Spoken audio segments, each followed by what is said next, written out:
আলহামদুলিল্লাহ আলহামদুলিল্লাহ এটা আমাদের জন্য বড় এক শুকরিয়ার কারণ যে আমরা একটা ইবাদতে শামিল হতে পেরেছি। কারণ আজকে সারা বিশ্বের সমস্ত মুসলমানের সব থেকে বড় সময়ের দাবি হচ্ছে মুসলমান এখন ঐক্যবদ্ধ হতে হবে। আমরা যত বেশি এক হতে পারবো, আমাদের ভিতরে যত বেশি ভ্রাতৃত্বের বন্ধন অটুট হবে, তত বেশি আমরা দ্বীন কায়েম ইসলামের বিজয় ছিনিয়ে আনতে পারবো ইনশাল্লাহ। কারণ এই পৃথিবীতে আল্লাহ পাক একমাত্র মুসলিম জাতিকেই পাঠিয়েছেন পৃথিবী শাসন করার জন্য, পৃথিবীতে নেতৃত্ব দেওয়ার জন্য। আল্লাহ পাক আমাদেরকে খলিফা হিসাবে, ইনকি জাইলুন ফিল আরদি খলিফা, আমরা হচ্ছে এই জমিনের প্রতিনিধি আল্লাহর পক্ষ থেকে। অতএব আমরা এক হই, আমরা এখানে একটা উদ্দেশ্যে জমায়েত হয়েছি যে আমার দুই মুসলিম ভাইকে কিছু হিন্দু উগ্রবাদী জঙ্গি নির্মম ভাবে পিটিয়ে শহীদ করেছে। তার বিচার আমরা এখনো পর্যন্ত বাংলার জমিনে উল্লেখযোগ্যভাবে আমরা তার কোনো বিচার দেখতে পাচ্ছি না। এদেশে মুসি মেথড, তারা তাদের দাবি নিয়ে সভা সমাবেশ করতে পারে, মিছিল মিটিং করতে পারে, অথচ আমার মুসলিম ভাইদেরকে হত্যা করা হলো। তার প্রতিবাদে মধুখালীর রাজপথে এদেশের হাজার হাজার তাওহীদি জনতা ঝাঁপিয়ে পড়েছিল, তাদের বুকে নৃশংসভাবে গুলি চালিয়েছিল। আমার টাকার বন্দুকের গুলি আমার বুকে চালিয়েছিল। এটাও আমাদেরকে দেখতে হচ্ছে শতকরা 99 বা 93% মুসলমানের দেশে। তবে এটা আর চলতে থাকবে না, এটার অবসান হবে ইনশাল্লাহ। মুসলিম জাতি যদি জাগ্রত হয়,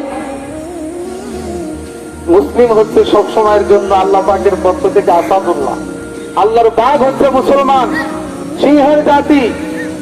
জঙ্গলের ভিতরে যদি হাজার হাজার শৃগাল থাকে, শিয়াল থাকে, আর একটা দুইটা যদি বাঘ থাকে বা সিংহ থাকে, হাজার শিয়ালের থেকে একটা বাঘের গর্জনের ভূমিকম্প সৃষ্টি হয়, আকাশ বাতাস প্রকম্পিত হয়। ইনশাআল্লাহ মুসলমান জাগ্রত হবে, বিচার হবে। নবীজির কাছ থেকে আমরা একটু শিখি মুসলমানের রক্তের কত মূল্য। নবীজি কোন এক ইহুদিদের কাছে নবী করিম সাল্লাল্লাহু আলাইহি ওয়াসাল্লাম হযরত উসমান রাদিয়াল্লাহু আনহুকে পাঠালেন একটা সন্ধি করার জন্য। নবীজির কানে ঘোষণা আসলো যে উসমান রাদিয়াল্লাহু আনহুকে ইহুদিরা ধরে হত্যা করে ফেলেছে। তারা আটক করে মিথ্যা একটা গুজব রচিয়ে দিল। তারা দেখতে চায় মুসলমানের ইমানের পাওয়ার কতটুকু, যে দেখি উসমানকে হত্যা করা হয়েছে এই কথা বললে তাদের রিয়াকশনটা কি হয়। নবীজির কানে যখন এই ঘোষণা আসলো, নবীজি একটা বাবলা গাছের নিচে দাঁড়িয়েছিলেন, বসেছিলেন, সাহাবীদেরকে নিয়ে অপেক্ষা করতেছিলেন যে উসমান কি খবর নিয়ে আসে। যখনই নবীজির কাছে এই সংবাদ পৌঁছালো, নবী করিম সাল্লাল্লাহু আলাইহি ওয়াসাল্লামের চক্ষু রক্তের মতো লাল হয়ে গেল, মাথার চুল দাঁড়িয়ে পড়লো। নবীজি ডাক দিয়ে বললেন, ইয়া আসহাবাস শাজার, ও গাছের নিচে অবস্থানকারী আমার সমস্ত সাথীরা, কে কোথায় আছো, কার হাতে কি আছে তাই নিয়ে ঝাঁপিয়ে পড়ো। আমার ভাই মুসলমান উসমানের খুনের বদলা নেব, হয়তো তার বিনিময়ে আমাদের জীবন যাবে, আমরা প্রত্যেকেই শহীদ হবো, না হয় খুনের বদলা নিয়ে আমরা চার চার ঘরে ফিরে যাবো।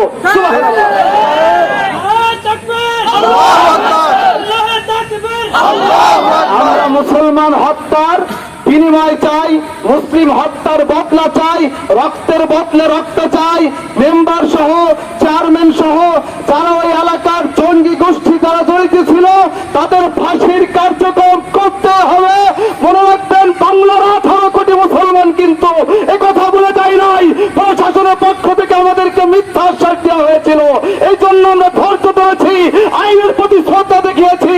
কিন্তু কান খুলে শুনে রাখবে, ফরিদপুরের প্রশাসন সহ বাংলাদেশের সমস্ত প্রশাসন, সরকার প্রধান ভারতকে রেলের রাস্তা দিয়ে দিবেন, চুপ করে বসে থাকবো। আমার ভাইয়ের হত্যার বিচার করবেন না, ধৈর্য ধরতে পারবো না। যদি ডাক দেওয়া হয়, যার হাতে যা থাকবে তাই নিয়ে জীবন দেওয়ার জন্য, রক্ত দেওয়ার জন্য রাজপথে আমরা ঝাঁপিয়ে পড়বো। বলেন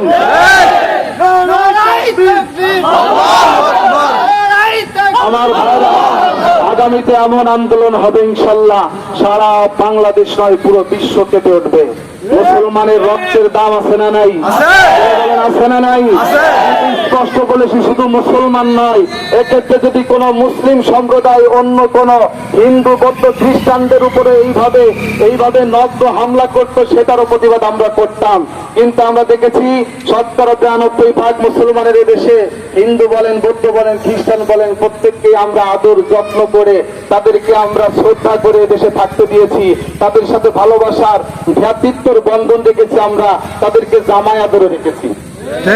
আমরা তাদেরকে ভালোবেসে তাদের দোকান থেকে সদাই নেই, তাদের সাথে সুসম্পর্ক রাখি।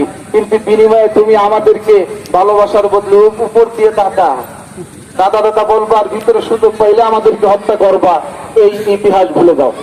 ঠিক না করে বলেন? ইনশাল্লাহ আল্লাহ পাক আমাদেরকে এক হাত তৌফিক দান করেন। আগামীতে দাঁত আসলে ইনশাল্লাহ আমরা তৈরি আছি না নাই? কবুল করেন। এখন ইনশাল্লাহ সংক্ষিপ্ত দোয়া হবে, এরপরে আমরা যার যার মতো গন্তব্যে পৌঁছে যাব। যাদের হাতে মোবাইল আছে ক্যামেরা অন রাখবেন, কেউ যাতে কোনো প্রকার অপ্রীতিকর ঘটনা না ঘটাতে পারে। ঠিক আছে না? দুশ্চরিত্র বা দুষ্ট লোক থাকতে পারে, তারা একটা অকারেন্স ঘটে আমাদের উপরে বদনাম করবে। এজন্য লাইভ ক্যামেরা আপনারা সবাই যতদূর সম্ভব অন রাখবেন।